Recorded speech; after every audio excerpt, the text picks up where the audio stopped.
Assalamualaikum warahmatullahi wabarakatuh. Waalaikumsalam warahmatullahi wabarakatuh.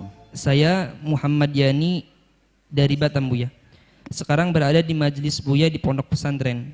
Saya mau bertanya, Buya, bagaimana sikap ulama kita tentang penutupan masjid untuk sholat Jumat yang sudah dilaksanakan di Malaysia dan Singapura karena virus corona?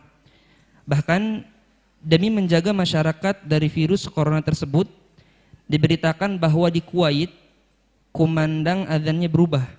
Lafaz hayya 'ala sholah diganti dengan lafaz shollu fi rihalikum atau fi buyutikum, agar sholat di rumah masing-masing. Apa ini juga memang dibolehkan, Buya? Dan bagaimana kita harus bersikap dengan adanya wabah semacam ini?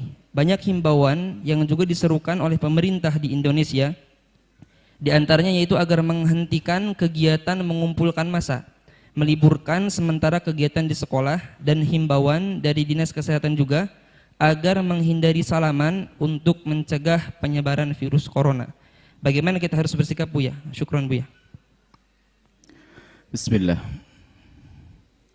Yang pertama yang kita perlukan adalah kejujuran. Kejujuran dari pihak dua, dari pihak pemerintah. Yang kedua dari pihak medis. Kalau memang dari pihak medis dan pihak pemerintah itu jujur sesuai dengan kapasitas mereka, medis dengan ilmu mereka, lalu memutuskan bahwa umat tidak boleh berkumpul-kumpul dulu untuk sementara, biar di rumah masing-masing untuk menjaga. Jika dia jujur dengan ilmunya, maksudnya tidak ada tekanan apa-apa, jujur dengan ilmunya, dan pemerintah pun dalam irama menjaga umat secara sesungguhnya, maka wajib kita patuhi. Wajib kita patuhi. Sholat Jumat tidak ada di masjid, maka selagi masih ada perkumpulan 40 orang mustautinin, adakan di mana saja. Kalau ternyata nggak bisa, tidak usah melakukan sholat Jumat, sholat duhur. Kalau memang betul, tapi kejujuran dari medis, kemudian dari pemerintah yang ingin menjaga umat demi kebaikan mereka, maka itu sah jika demikian itu. Kemudian tentunya kita bisa melihat kebenaran ini nanti adalah juga di saat perkumpulan ini kan tidak hanya di masjid saja, akan tapi di tempat lain kan ada. Ada night club di tempat-tempat itu, ada diskotik, ada segala macam, ya kan? Kemudian juga di tempat-tempat yang akan keluar masuk orang bermacam-macam, hotel semacamnya, harus dipantau semuanya. Kalau memang tujuannya untuk menjaga umat, ya kita wajib patuh dengan hal-hal semacam ini. Bahkan kalau memang betul sudah jelas diputuskan, nggak apa-apa, kita libur sementara untuk mengadakan pengajian demi kebaikan bersama-sama. Tapi memang karena itu, tapi pahala tetap mengalir. Kalau memang betul seperti itu, ya ada keputusan dari pemerintah yang jujur, nggak ada tekanan apa-apa, dan juga dari pihak medis yang jujur, medis yang benar. Ada kiai dibeli, ada medis yang dibeli. Tapi kalau kiainya jujur, maksudnya ya di sini perlu medis yang jujur sesuai dengan kapasitas ilmunya. Dia mengatakan memang begitu, ya kita wajib fas'alu ala dzikri in kuntum la ta'lamun. Kalau kau tidak mengerti, tanya ahlinya. Boleh yang semacam itu. Dan ini disamakan memang kalau memang ada uzurnya melakukan Jumatan itu banyak. Jadi orang melakukan Jumat itu banyak uzurnya. Uzur min a'dzari al-jum'ati, termasuk uzur meninggalkan Jumat adalah jika tidak aman di tempat tersebut. Aman itu macam-macam kisahnya. Termasuk begini bisa saja dianggap sebagai tidak aman, bisa saja. Dan tidak dosa meninggalkan Jumat kalau betul seperti itu. Nah, ini jadi nggak usah umat Islam dengan ilmu nggak usah pusing begitu. Kalau Anda sholat di rumah masing-masing ya bisa lumayan dengan keluarga bercengkrama hari Jumat dan sebagainya. Tapi itu yang perlu adalah kejujuran dari pihak pemerintah dan ini. Nah kan kita tidak tahu jujur tidaknya, sudahlah. Kalau memang peraturan semacam itu, kemudian Anda tidak bisa melakukan Jumat, berarti itu uzur sudah, tidak usah khawatir. Kami himbau kepada Anda di Singapura, di Malaysia, kalau memang tidak boleh ya tidak usah ke masjid untuk sementara. Bahkan mungkin dalam beberapa waktu Anda ditahan tidak sholat ke masjid karena demi kebaikan. Setelah itu akan muncul kerinduan yang luar biasa, yang dulu nggak pernah ke masjid jadi ke masjid setelah itu. Bahkan mungkin kalau ternyata majelis ini harus ditutup untuk sementara, kita tetap mengadakan pengajian biar nggak ada yang hadir, Anda bisa dengan televisi di rumah Anda, sehingga semuanya akan hijrah membuang televisi yang nggak jelas diganti dengan televisi Al-Baca. Wah, lumayan jadi baik kan? Nggak apa-apa, perlu ditutup kalau begitu pengajiannya. Biar semuanya merubah di rumah tangganya menjadi tontonan televisi yang positif. Setelah itu dibuka lagi ada kerinduan lagi, ya nggak usah masalah. Jangan biasa membuat konfrontasi. Kalau memang keputusan itu nggak ada masalah keputusan. Saya tidak pernah, tidak sejauh prasangka buruk sana sini. Kalau memang keputusan seperti itu, patuhi saja. Dan saya pengen juga dari pihak yang berwajib dengan jelas-jelas datang. Kalau ke tempat ini datang. Kalau Anda pengen datang ke sini, jelaskan siapapun dari pihak berwajib datangkan. Selagi belum didatangkan, kami mendungu. Kami rakyat, Anda pelayan saya, wahai para pejabat, kan begitu. Kami tugas saya menjadi pelayan Anda di dalam mengayomi masyarakat semacam ini, ngurusi masyarakat. Tapi Anda, wahai para pemerintah, wajib memberikan pengarahan kepada kami. Agar kami di saat menjaga umat ini lebih benar, gitu loh. Ini kan ngurusi umat, ini ngurusi rakyat Indonesia Raya kan begini ini. Biar enggak rebutan waris, biar enggak musuhan sama tetangga. Ini kan urusan majelis kayak begini. Biar enggak nyuri, ini kan urusan majelis. Ini kan ikut menertibkan negara juga. Ini coba, ini kan ilmu ini. Dan jangan ditutup yang demikian kalau memang tidak mendesak. Kalau mendesak kami patuh.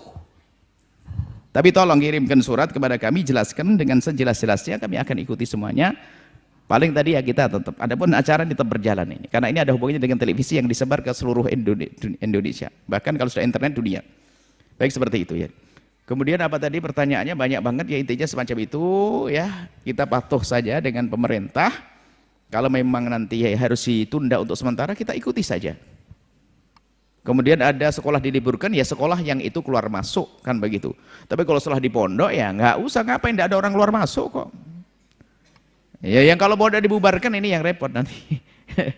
Ya, nanti pasar bubar, nanti semuanya bubar. Nah, nggak. Yang ini sebenarnya yang diantisipasi adalah bertemunya orang-orang yang tidak, yang orang-orang baru ini, mungkin dari luar bawa ke dalam dari terus. Tapi kalau di dalam begini kan aman di pondok. Intinya keputusan-keputusan pemerintah yang ini kaidah.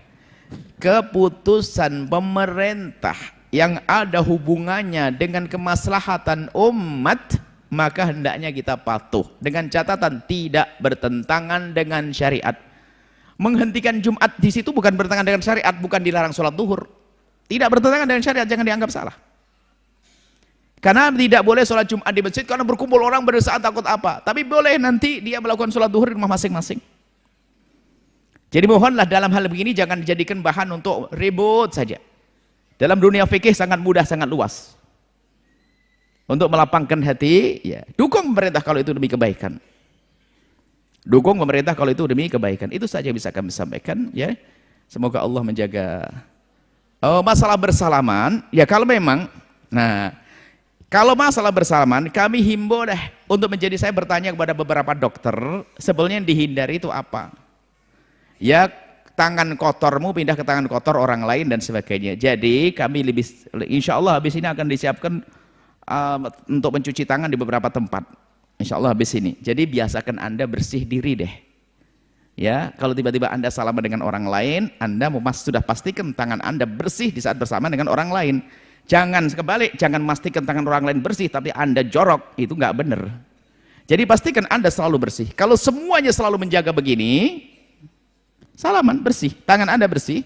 Kalau bisa di saku Anda sudah pakai apa, antiseptik atau apa gitu untuk membersihkan jika ini, bukan untuk diri sendiri. Biar Anda jangan bersihan. Saya dengar ini petunjuk dari dokter, pokoknya biasa bersih itu saja, biasakan hidup bersih ya.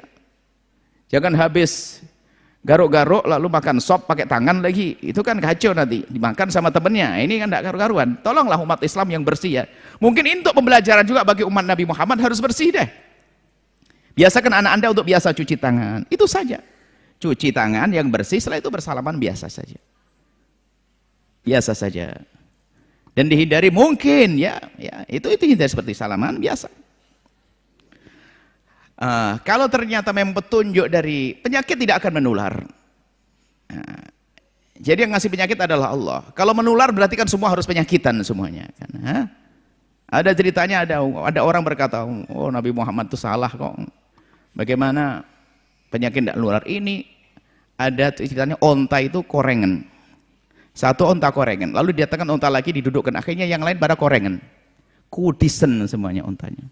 Akhirnya bilang berarti Nabi Muhammad telah salah mengatakan penyakit tidak menular. Akhirnya dikatakan, yang ini ketularan siapa? Ini onta ini ketularannya ini. Terus yang pertama kena corona ini ketularan dari siapa? jadi Allah yang menurunkan penyakit. Sehingga ada orang satu pesawat pun ada ini kena penyakit, 2 kena penyakit, 40-nya juga tidak kena penyakit. Maka serahkan pada Allah, tapi tetap jaga diri, harus menjaga bersih. Biasa bersih itu penting, tidak boleh sembrono ya. Ya, tidak boleh sembrono. Selagi ada petunjuk, itu adalah petunjuk ahli dzikir. Para dokter itu ahli dzikir bagian medis. Maka mohon petunjuk dokter dalam hal ini hendaknya Anda patuhi. Saya tanya apakah harus tidak bersalaman? Beliau menjawab tidak Buya, asalkan sama-sama bersih. Kalau sama-sama bersih ya nggak ada masalah, terjaga semuanya. Tadi itu petunjuk dokter juga. Selagi kita masih ragu-ragu ya dihindari dulu untuk sementara. Itu petunjuk ahli dzikir. Petunjuk ahli dzikir para dokter semacam itu. Nggak apa-apa dipatuhi dulu sementara. Nanti setelah itu tambah rindu untuk bersalaman. Tentunya yang maksud salaman ini laki-laki dengan laki-laki, perempuan dengan perempuan. Sesuai dengan syariat Nabi Shallallahu Alaihi Wasallam. Ini saja. Wallahu a'lam bissawab. Kemudian afwan Buya untuk perihal lafadz hayya 'alas shalah yang diganti. Memang ada pada zaman Nabi tentang itu, kisahnya kisah hujan deras. Di saat orang tidak bisa pergi masjid, hendaknya shollu fi rihalikum. Seolah-olah kalian di rumah masing. Dan ini bisa saja disama dalam ini menyuruh akhirnya jangan sampai tidak sholat. Jangan sampai tidak sholat. Kalau hayya 'alas shalah kan disuruh kepada ini. Ini kisahnya adalah di dalam satu, kalau makanya kita ada di dalam Islam, di dalam kita itu ada namanya sholat jamak karena hujan. Begitu pentingnya sholat. Selagi yang sudah ada di masjid sholat duhur kok hujan deras. Kemudian kalau sudah pulang nanti asarnya balik susah karena zaman dulu tuh becek jalan macam-macam begini. Maka boleh di sholat jamak, sholat berjamaah dengan jamak takdim. Sholat karena hujan hanya jamak takdim, nggak ada jamak takhir. Jamak akhir sholat nanti kan. Jamak takdim dan sholat zuhur selagi ada hujan di waktu sholat yang pertama nyambung pertama ada hujan, maka dia boleh menjamak. Seperti itu kisahnya. Jadi itu adalah himbauan untuk melakukan sholat, dan ada pada zaman Nabi itu kisahnya, kisah tentang sholat seperti itu, sholat di hujan. Jadi seperti itu. Jadi itu mengingatkan agar orang sholat, bukan hanya sekedar mendengar seruan azan. Adapun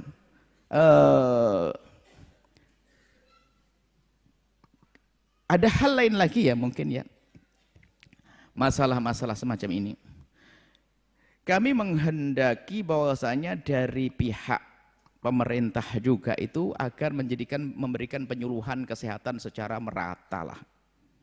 Kalau bisa dana itu besar ya untuk acara beginilah, bukan untuk festival yang enggak deh. Jadi untuk kesehatan umat ini kami rindu yang semacam ini. Jadi kalau bisa ya diturunkan dana untuk penyuluhan kesehatan yang bisa merata. Ya. Kesehatan yang merata kepada seluruh rakyat ini. Ini indah sekali. Dan mungkin ini adalah cambuk ya, atau peringatan dan sekaligus Allah atur agar kita semuanya sadar kesehatan. Umat Islam kok jorok banget. Kalau tanya siapa yang paling jorok, umat Islam. Paling penyakitan umat Islam, kan gak enak. Padahal Nabi kita Nabi Muhammad mengajarkan kebersihan seperti itu.